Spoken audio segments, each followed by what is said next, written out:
Author's POV. The heavy golden doors of the pharaoh's private chamber shut out the roaring demand of the Egypt, leaving behind a silence thick with the scent of burning myrrh and blue lotus.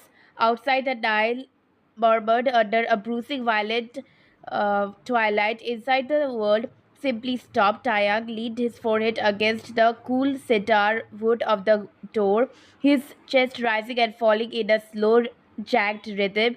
The double crowns of the upper and the lower Egypt sat heavily upon his brow, a weight that had felt particularly crushing during today's long hours in the grand audience hall.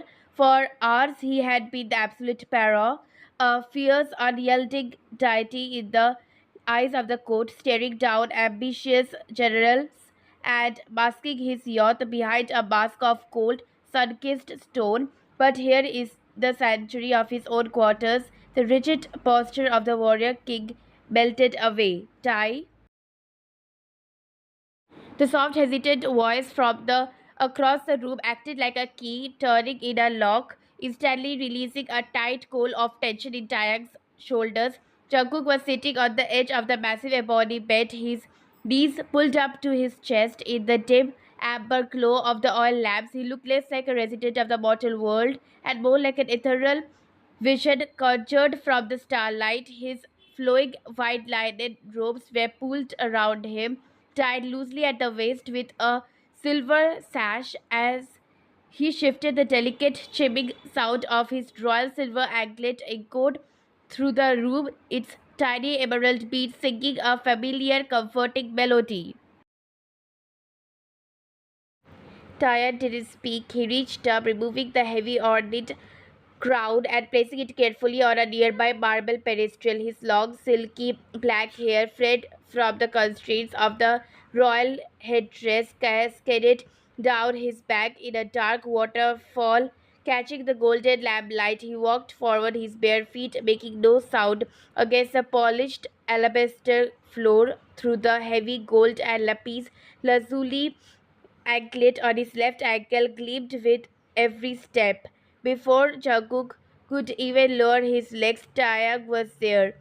The young king dropped to his knees before his companion, burying his face directly into the soft linen covering Jungkook's lap. His large, powerful hands came up to grip Jungkook's waist, pulling him desperately close. Hey, Jungkook murmured, his voice a soft velvet caress. A beautiful bunny-like smile touched his lips as he immediately uncurled his fingers, weaving gently into Taeyang's long, silky hair. He massaged the king's scalp right where the heavy crown had pressed all day. Rough day with the ministers, my fierce king.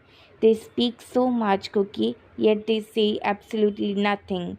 Taeyang muffled into the cloth, his voice stripped entirely of the blooming, commanding baritone he used in the court. Here he was just Taeyang, a 20-year-old youth holding on to his entire world. He tilted his head up, his deep, expressive eyes locked into the Jungkook's large, innocent, doughy eyes.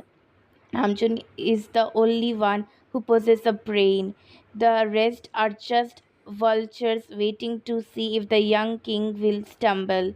Jungkook leaned down, pressing his forehead against Taeyang's. The contrast between Jungkook's pale, clear skin and Taeyang's golden sun-kissed complexion was striking, a beautiful harmony of light and shadow. You won't stumble, Jungkook whispered fiercely, his modern informal term of endearment, a private rebellion they shared against the stifling code language. You are the bravest person I know, and Namjoon will help you balance the irrigation laws tomorrow. For now, stop thinking about them. Just breathe. Taeyang let out a long, shuddering sigh, the grounding peace of Jungkook's presence washing over him. He stood up, lifting Jungkook's effortlessly with him. The sheer royal lion kilt he wore brushed against Jungkook's white robes as he carried him back into the center of the bed, settling down and pulling the younger boy firmly against his chest. Taeyang was inherently dominating and protective, a trait that ran in his royal blood. but with Jungkook that dominance manifested as a fierce, all-encompassing tenderness. He wrapped his arms around Jungkook's graceful frame, tucking the 18 years old beneath his chin as if shielding him from the very air of Egypt. Did you leave the palace today? Taeyang asked, his hands tracing the curve of Jungkook's spine through the linen, his thumb stroking the smooth skin of Jungkook's neck, highly protective. Only to the outer courtyard, Jungkook replied, tilting his head to give Jungkook better access. Jimin brought me some new papyrus scrolls from the library. We sat by the lotus pool and Hosek kept watch from the shaded colonnade.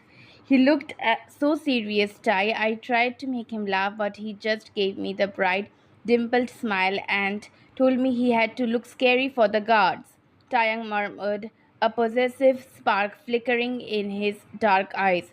Hosek knows that if he even a single speck of dust harms you, his head will answer for it. I do not care how brilliant a general he is. Tai, don't be dramatic.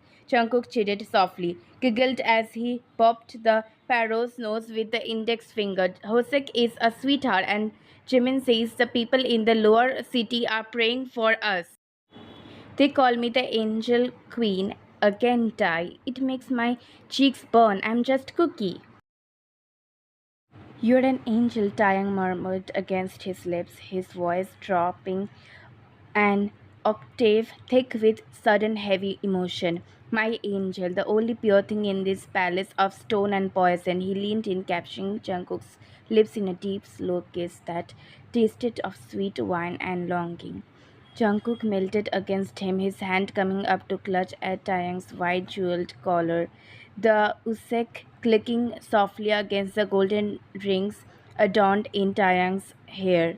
The kiss was a silent woe, a desperate reassurance that within these four walls they were safe.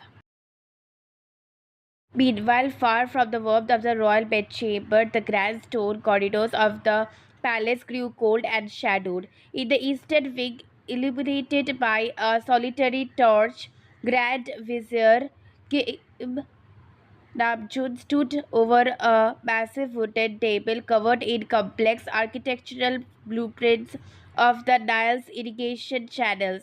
His brow was furrowed in deep concentration, his intellectual gaze scanning the tax ledgers.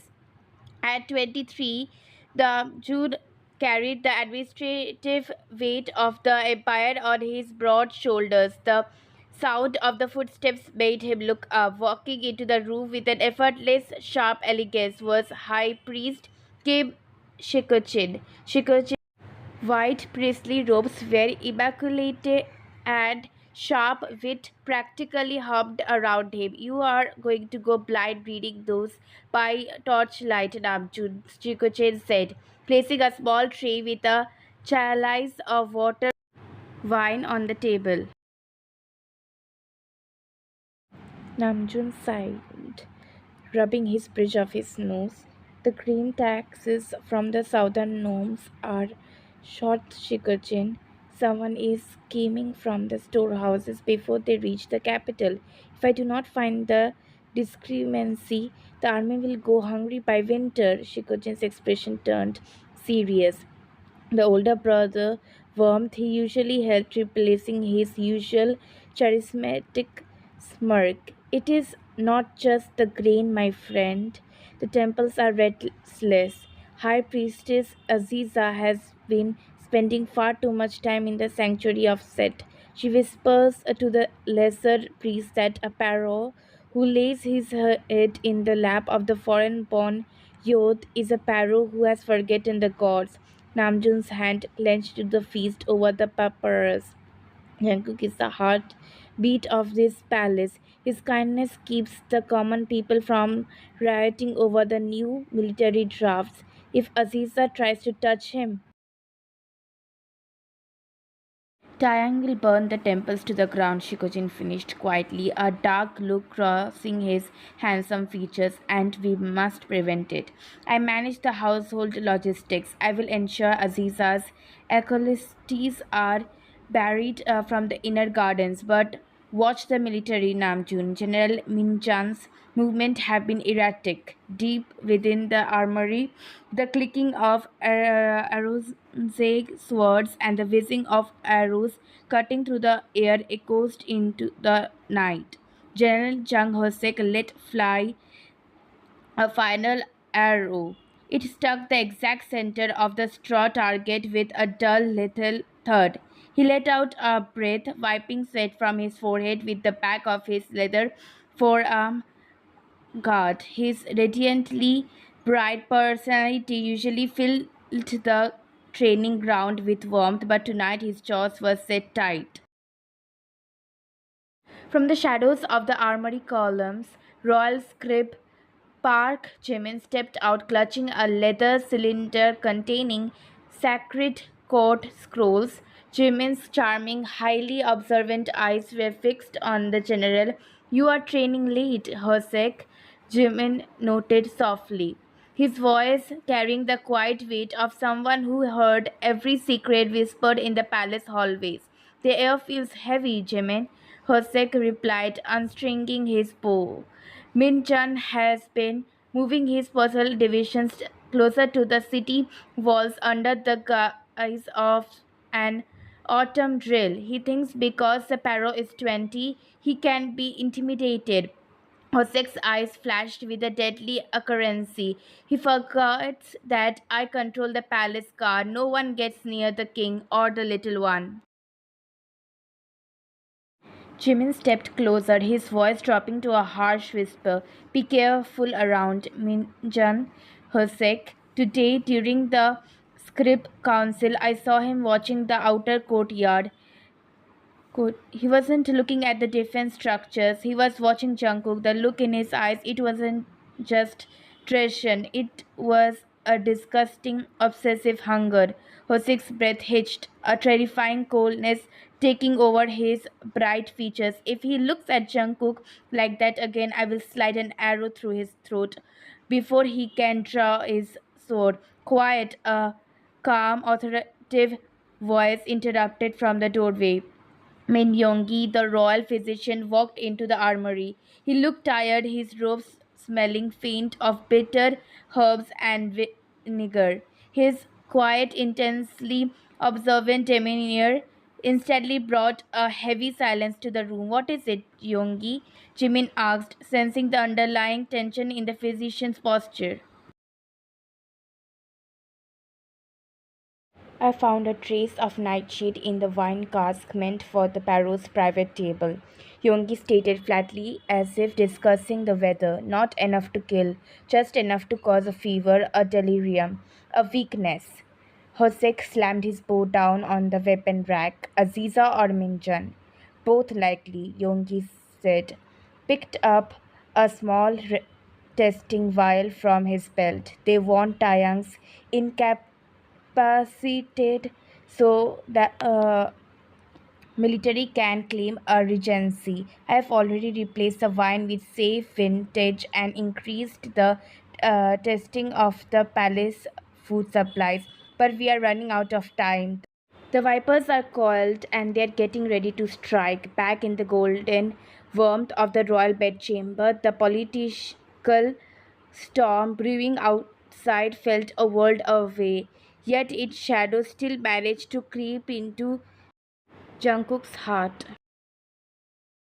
He was curled against Taeyang's side, his head resting on the king's bare, golden chest. He could hear the steady, strong thumping of Taeyang's heart beneath his ear.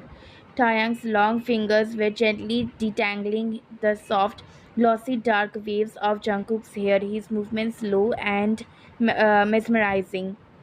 Tai, Jungkook murmured, breaking the silence. Hmm? Do you ever wish we were just normal? Jungkook tilted his head up, his doughy eyes reflecting the flickering flames of the oil lamp. Just two boys living by the banks of the river, growing flax, watching the boats go by without the crowns, without the eyes watching our every move. Taeyang stopped his hands, his eyes darkening with a profound, aching vulnerability. He looked down at Jungkook, seeing the absolute purity in his companion's face. Jungkook didn't want the gold, the silver anklet, or the worship of the millions. He just wanted him every single day, Cookie. Taeyang confessed, his voice thick with emotion.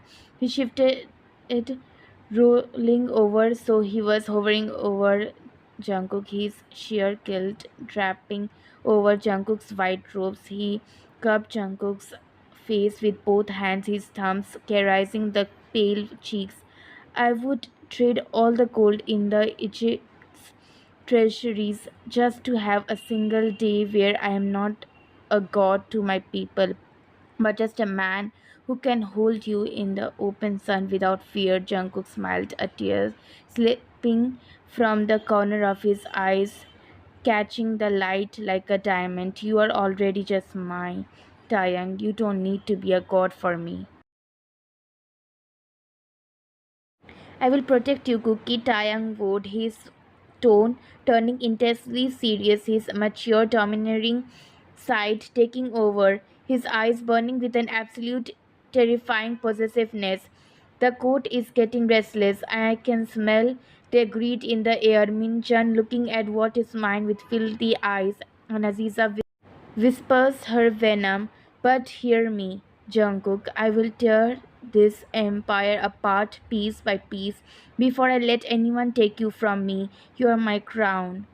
Jungkook reached up, wrapping his arms around Taeyang's neck, pulling the fierce young king down into his embrace. I know, Tai, I trust you, always. As they held each other in the quiet safety of the night, the chiming of Jungkook's silver anklet mixed with the deep, possessive breaths of the young Pharaoh. They were young, they were deeply in love, and they were completely surrounded by enemies. But for tonight, the golden sands of Egypt would have to wait. The king had found his peace, and the angel had found his sanctuary.